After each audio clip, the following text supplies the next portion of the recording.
Welcome back to Investing Talk Podcast. Today we're looking at energy fuels. As usual, before we start, subscribe, like, and comment to this video to support the show. It really helps us get this data out to more of you.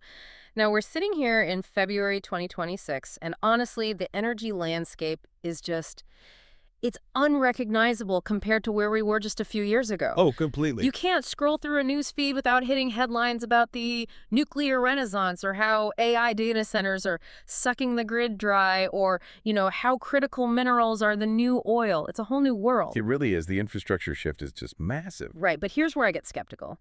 When a sector gets this hot, everything catches a bid. I've been looking at energy fuels, ticker UUUU, and the chart. I mean, it looks like it's been strapped to a rocket. It's exploded recently. So my question is pretty simple. Is this just some mediocre company riding a massive sector wave? Or is there actually a business under the hood that justifies this kind of, violent price action? Because on the surface, it feels a bit like mania. That really is the billion-dollar question, isn't it? If you just glance at a stock chart, yeah, it looks like mania. But if you write energy fuels off as just another miner getting lucky, you're missing the entire structural shift in the U.S. supply chain. Okay. We're not just talking about digging rocks out of the ground here. This isn't a simple extraction play anymore. Energy fuels has effectively positioned itself as the strategic linchpin for the United States' energy independence. Strategic linchpin is a pretty heavy title to throw around. Usually when companies say that, it just means they have a small contract with a big partner. No. In this case, it's literal. Think about the dual narrative here. On one hand, you've got the uranium play. They crushed their 2025 guidance, which we need to unpack because that's the engine driving the stock right now. Okay. But on the other hand, they're emerging as a major producer of rare earth elements, REs. The stuff we usually have to rely on China for. Right. Exactly. Yeah. We're talking about the elements required for electric vehicles, wind turbines, and, crucially, national defense systems. Energy fuels is becoming a one-stop shop for these critical minerals right here on American soil. Right. So when you ask, so what, the answer is that the U.S. government and the broader economy desperately needs a domestic source for this stuff to secure the supply chain. They're solving a sovereignty bottleneck. Okay, sovereignty bottleneck, that's a great phrase. It sounds great on a bumper sticker, but I'm a numbers guy, and I want to see if the engine actually runs or if it's just a nice paint job. Let's do it. I've been digging through their recent financials, and while I see some massive growth percentages, I'm also seeing some red flags that would send a value investor running for the hills.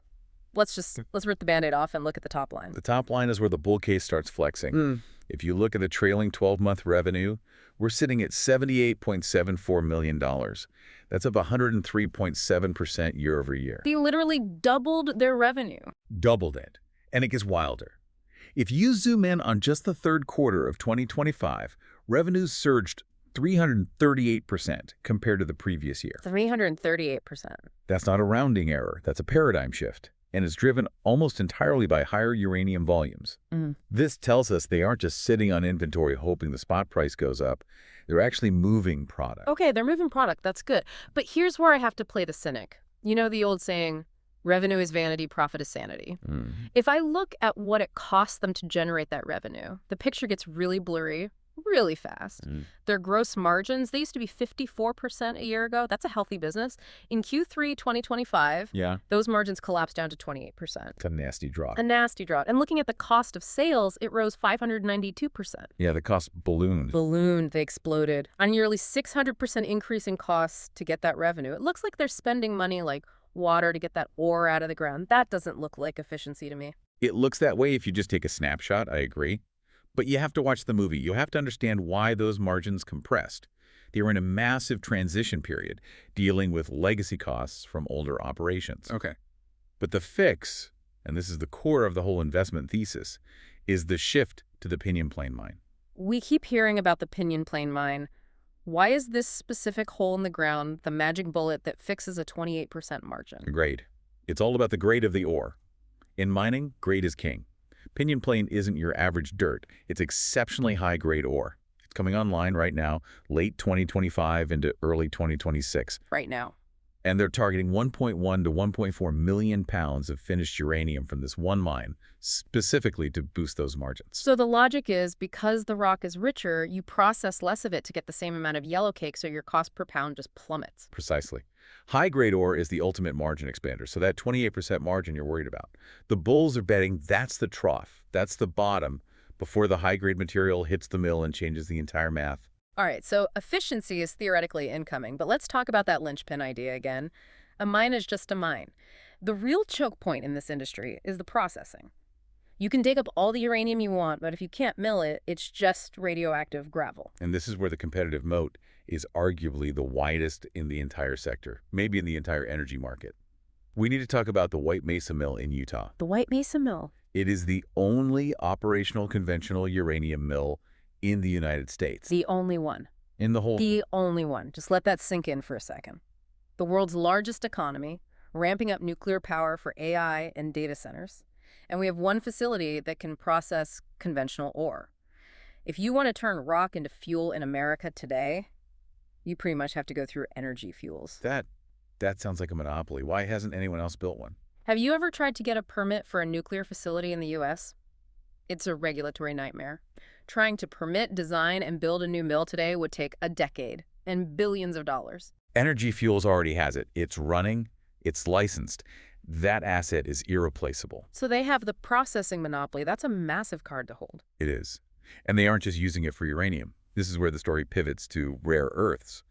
They're executing a Phase 2 expansion. It's a $410 million CapEx project to produce NdPr at that same mill. NdPr, neodymium, praseodymium, the magnet stuff. Right. High-strength permanent magnets. These are the magnets that drive the motors in EVs. They are in the guidance systems for missiles. And currently, China completely dominates this market. And their cost. Energy Fuels is gearing up to produce this at a cost of roughly $29.39 per kilogram. Is that competitive? Or is Yep. that just, subsidized American pricing? It's incredibly competitive. That cost is among the lowest in the world. They're going to be cost competitive with Chinese production, but with the added premium of being fully domestic and secure. Plus, they're integrating feeds from projects like Vara Mada in Madagascar. So they source globally, but process here. Exactly. They aren't just a miner anymore. They've become a specialty chemical processor. Okay, I can see the strategic moat. The White Mesa Mill is basically a castle with a 10-mile-wide alligator moat around it called the NRC. But let's pivot to the charts, because it seems like the market has already figured this all out. The price action hasn't just been good, it's been violent. Explosives is probably the better word. The stock is on an absolute tear. As of early February 2026, it's up 74.18% in just the past month. 74% in a month. That's not normal behavior for a mining stock. That's crypto volatility. It is. And look at January 15, 2026 specifically. The stock popped 10.2% in a single day. Why? Because that was the day they confirmed they beat that 2025 guidance we talked about. The market suddenly realized, oh wait, they aren't just promising production on a PowerPoint slide, they're actually delivering physical pounds. And if you compare it to the broader market, it's leaving everyone in the dust. Basic materials are up about 10%, which is decent, and the S&P 500 is basically flat. Yeah, flat as a pancake. So energy fuels is vastly outperforming its own sector. But holding this thing, it's not for the faint at heart, is it? Definitely not. It's not a straight lineup. If you bought in during that week of January 23rd to the 30th, you saw a 12% drop in a matter of days. That shakes people out. For sure. We're trading in a range of roughly $20.45 to $24.16 right now. And zooming out to the 52-week view, the low was $3.20. $3.20. Just think about that. It's a 10-bagger if you timed the bottom perfectly. But the flip side is, if you're buying now at $24, you are buying near the top of a massive run-up. You have to wonder if the easy money has already been made. That's always the fear, isn't it? Yeah. But look at the momentum. We're sitting on 184.1% year-to-date gain. And the beta, this is important, the beta is 1.68. For those who don't track beta daily, that basically means this stock is the market on steroids, right? Exactly. A beta of 1 means you move with the market. 1.68 means you're significantly more volatile. When the market goes up, energy fuels rockets. When it dips, energy fuels dives. It's a leveraged bet on the entire uranium theme. Which brings us to sentiment. Because when a stock moves this fast, math usually goes out the window and emotion takes over. What are the guys in the suits saying? It's overwhelmingly positive, but confusing. Right now, energy fuels is a strong buy. It's rocking a Zacks rank #2.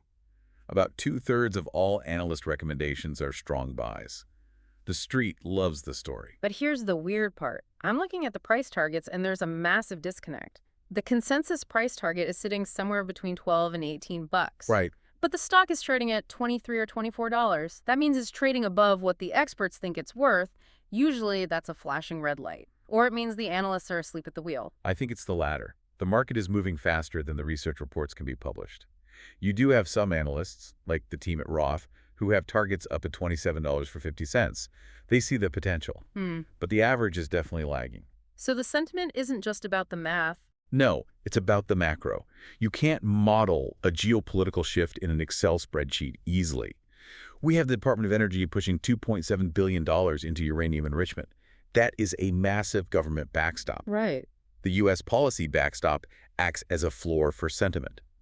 Investors know that the government needs this company to succeed for national security reasons. They're pricing in that safety net. Plus, there was that chatter on the January 20th calls about potential M&A and some news about vanadium. It feels like there's a lot of speculative fuel on the fire. Speculation is definitely part of it, but when you have government funding and policy aligning with your business model, that speculation is grounded in a certain reality. Yeah. The government is essentially telling the market, we'll not let this industry fail. All right, I've let you hype it up enough. It's time for the reality check. I'm going to throw some cold water on this nuclear reactor because we need to look at the bear case. If I'm putting my money here, what kills me? Hit me. Let's go back to valuation. I mentioned the negative earnings, but let's look at the price to sales ratio. We are sitting at 40.53 times sales. It's high. Hi. The industry average is roughly 4 times sales.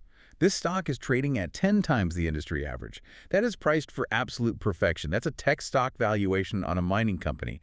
If they miss one quarterly target, this thing could get cut in half overnight. It is a premium valuation, I agree. There's no getting around that. But you pay a premium for growth and for scarcity. You're paying for the fact that there is no alternative. But are they financially stable enough to support that premium? They're still losing money. They have a $410 million CapEx plan for that expansion. That is cash burn, real dollars going out the door.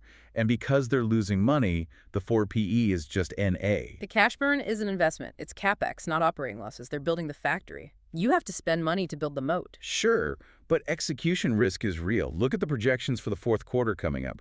Revenue is actually projected to decline, a 32% drop year over year to roughly $27 million. If the market is expecting a rocket ship and they deliver a decline, that Q4 dip is a valid concern, but you have to look at the cause. It's a transition period. The dependence is on that pinion plane mine ramp-up we talked about. And if that ramp-up hits a snag, if there's a delay, if the grade isn't what they hope, or if a key piece of machinery breaks at the White Mesa Mill, the entire margin recovery thesis falls apart. That is the risk with any mining operation. Yeah. Operational hazards are real. But here's my rebuttal. The market is forward-looking. The investors buying UU at $24 aren't buying it for Q4 2025 revenue. You think? I think they know Q4 might be soft. They're looking at the 2026 and 2027 production ramp. They're buying the fully operational White Mesa Mill, processing both uranium and rare earths at scale. They're ignoring the noise of the current quarter to buy the signal of the next 5 years. So you're saying ignore the current numbers, trust the future numbers. That is a dangerous game, but I admit, in a bull market driven by national security, it often works. It works when the fundamental drivers, national security, energy independence, electrification, are this strong. You aren't just betting on a company. You're betting on the United States getting its act together on energy. Fair enough. We've looked at the massive growth, the scary valuation, the unique assets, and the confusing analyst targets. It's time to make a call. What's your verdict on Energy Fuels? I'm feeling confident on this one. I'm giving Energy Fuels a bullish score of 8 out of 10. An 8 out of 10. That's pretty high, considering the PS ratio is stratospheric. It is. But the thesis is just too strong to ignore. Energy Fuels has successfully pivoted. They aren't just a miner. They are the premier U.S. uranium and rare earth element producer. They crushed their 2025 guidance, proving they can execute. Right. They own the White Mesa Mill, which gives them a monopoly on conventional milling in the U.S.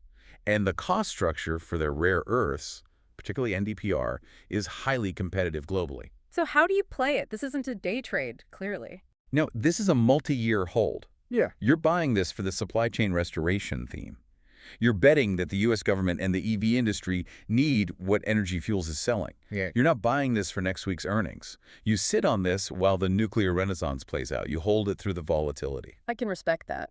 But I'm going to add my final caveat. Keep an eagle eye on that price-to-sales ratio. And mark your calendars for February 25, 2026. That is the Q4 earnings date.